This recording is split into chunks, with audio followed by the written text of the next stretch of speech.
economic trends. Uline works hard, keeping 41,000 items ready to ship, minimizing detours on your way to the extra mile. Visit uline.com. It's August 24th, and this is your Fox Daily Snapshot. Today is National Waffle Day. The contemporary waffles we love originated in France and Belgium.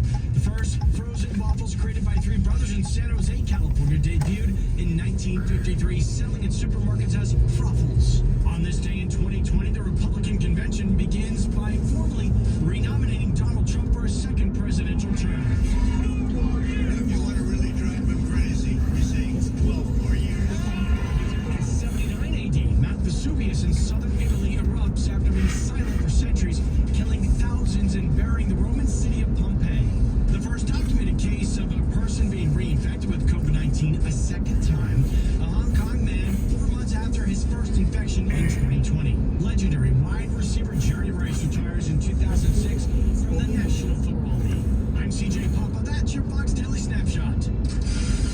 No spin, just O'Reilly. Later tonight at 10, it's Bill O'Reilly's Spin News. Exclusive commentary, news, and notes from Bill O'Reilly. Weeknights at 10 on Freedom 93.7. Freedom 93.7.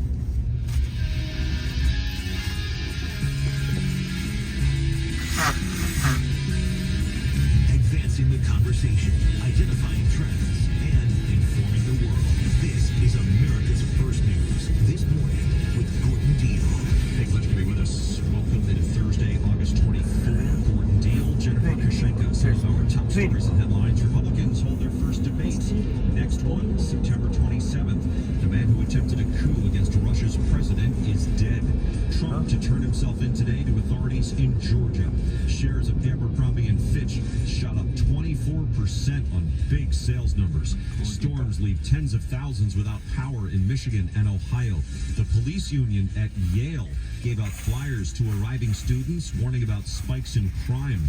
And a woman who gave birth by flashlight in a powerless hospital. That story in about 20 minutes.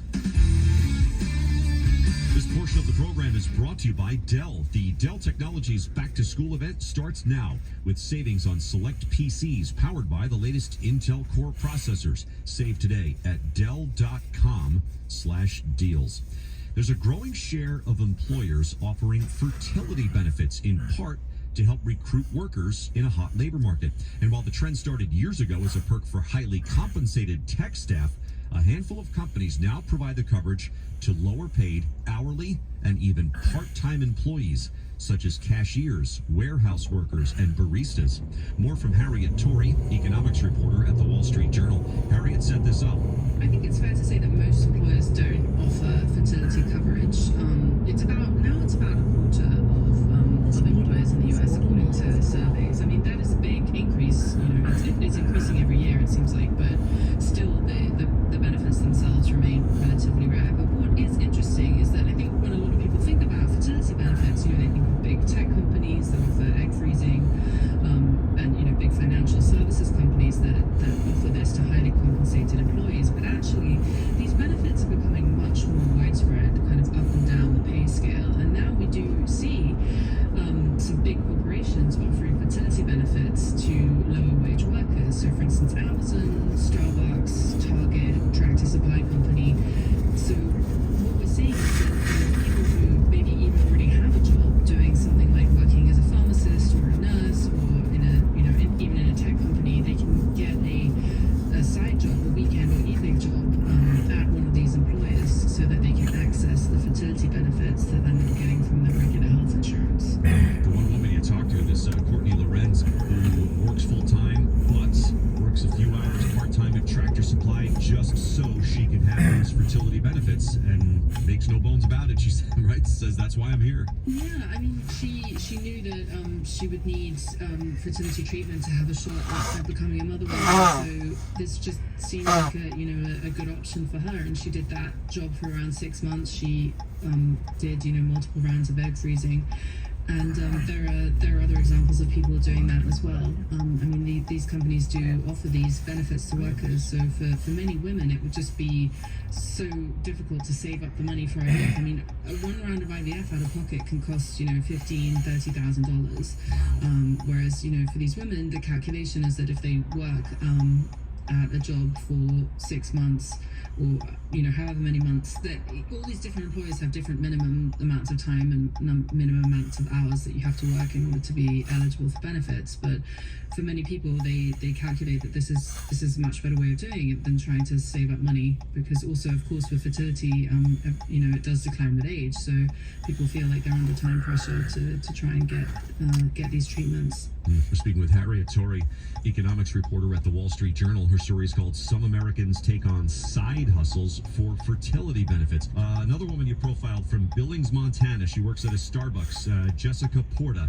And I think if I understand correctly, she does not even bring home a paycheck. Her money just goes toward the fertility benefits. That is correct. So when you work for Starbucks, you can take out insurance, and you can take out different types of insurance plans. And she opted for the most expensive insurance plan because she was getting fertility treatment, and she wanted to have no deductible and things like that.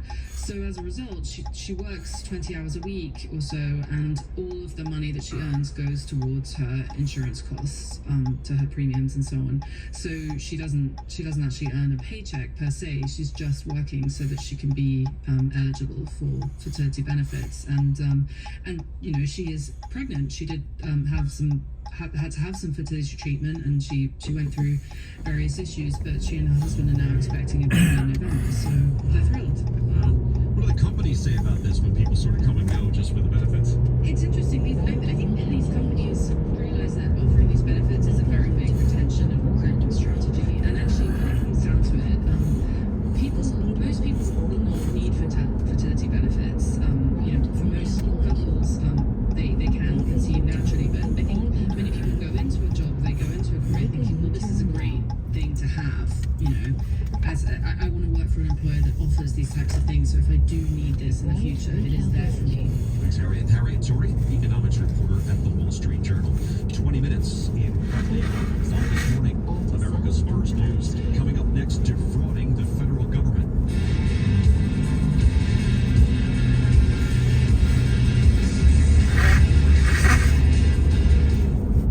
What does the future of mobility in Michigan sound like? It's the sound of EV charging stations at our state parks. It's the sound of $17.5 billion in new investments to produce EVs and batteries in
$27 million settlement. She says the investigation, though, didn't go nearly far enough.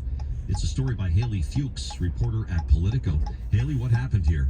So basically, Booz Allen Hamilton, a major government contractor, was accused of defrauding the government hundreds of millions of dollars and basically overcharging the U.S. government for its losses for other clients. And I spoke with a whistleblower who made these allegations on behalf of the government about the ways in which she thought the government had failed in holding Booz Allen Hamilton, the company, to account. Okay, so part of what this woman did was to point out this fraud, and then as part of that, I guess compounding things was slow movement by the government to respond. So what she's saying is that the slow movement on the part of the government allowed Booz Allen Hamilton to continue this alleged fraud for years.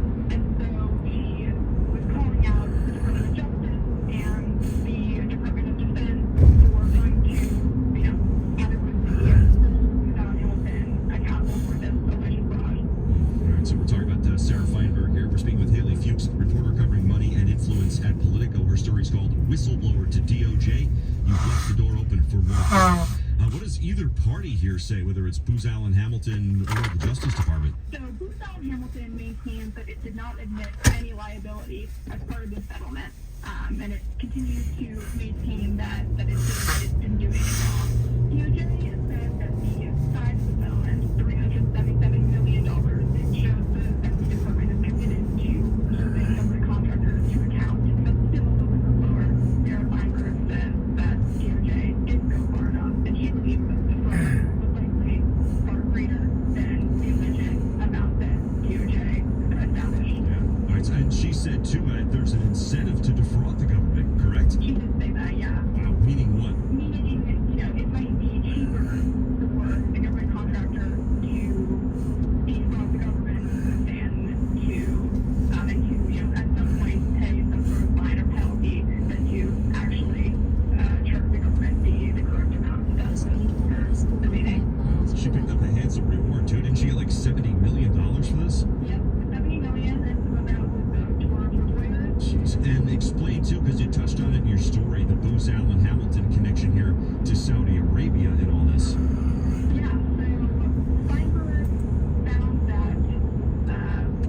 that effectively Booz Allen Hamilton was allowing the federal government, the U.S. federal government, to subsidize nurse work for Saudi Arabia. Booz Allen Hamilton had worked for Saudi Arabia for a few years and had actually been one lawyer and a foreign agent of the Kingdom of Saudi Arabia. How much does she estimate overall that the government may have been defrauded by Booz Allen Hamilton? Because she said there was probably more fraud there. Yeah, I believe she said it was likely far greater than, or likely greater than $500 million. Wow. So what's the relationship now, if any, between, say, Booz Allen Hamilton and government contracts? I think that the relationship will continue. They've reached a settlement. Booz Allen Hamilton didn't admit any liability, so there's no kind of criminal charges or anything like that. But surely it's a hefty fine to pay for sure. Yeah, and this may have been a business-related decision at the time. Were they losing money in another unit or something like that? Did you reference? So in the whistleblower's complaint, she alleges that Booz Allen Hamilton at the time was losing money on commercial and international operations, and was according to the complaint trying to recoup that money through overcharging the government. Thanks, Haley. Haley Fuchs, reporter at Politico. 12 minutes now in front of the hour on This Morning, America's First News.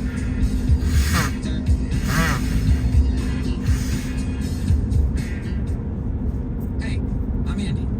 If you don't know me, it's probably because I'm not famous. But I did start a men's grooming company called Harry's.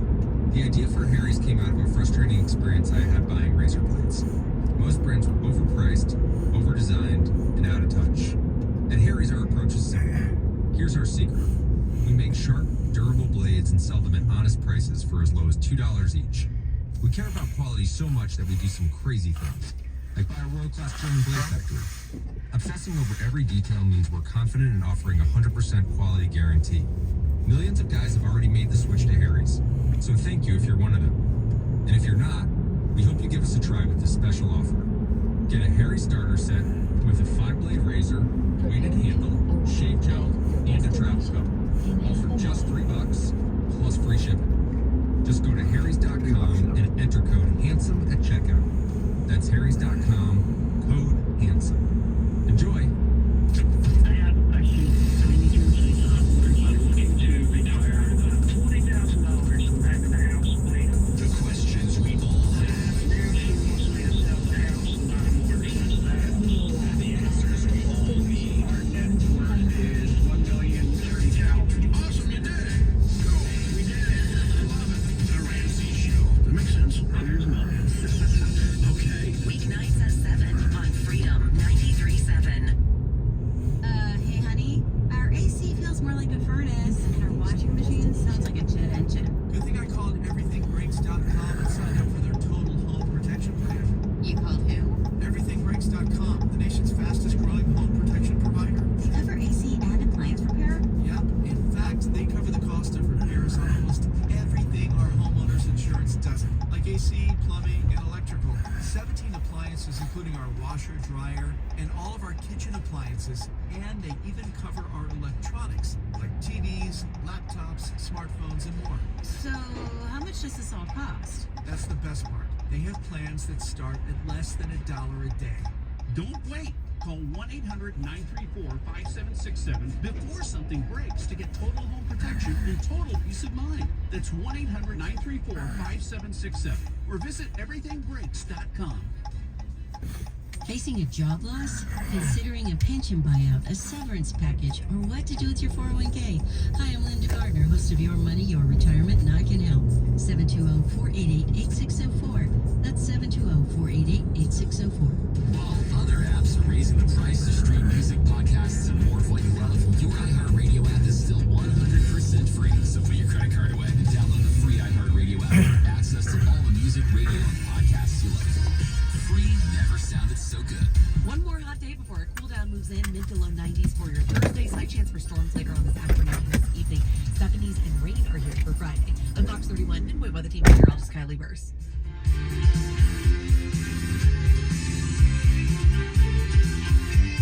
Exclusive stories and unique perspectives. You're listening to America's First News This Morning with Gordon Deal. Thanks for spending time with us. If you've missed anything, be sure to check out a podcast of today's show, available every day on the This Morning with Gordon Deal app, plus Apple, Google, or wherever you get your podcasts. 8 minutes now in front of the hour on This Morning. Once again, here's Jennifer Kashenka. And now, the 3 big things you need to know.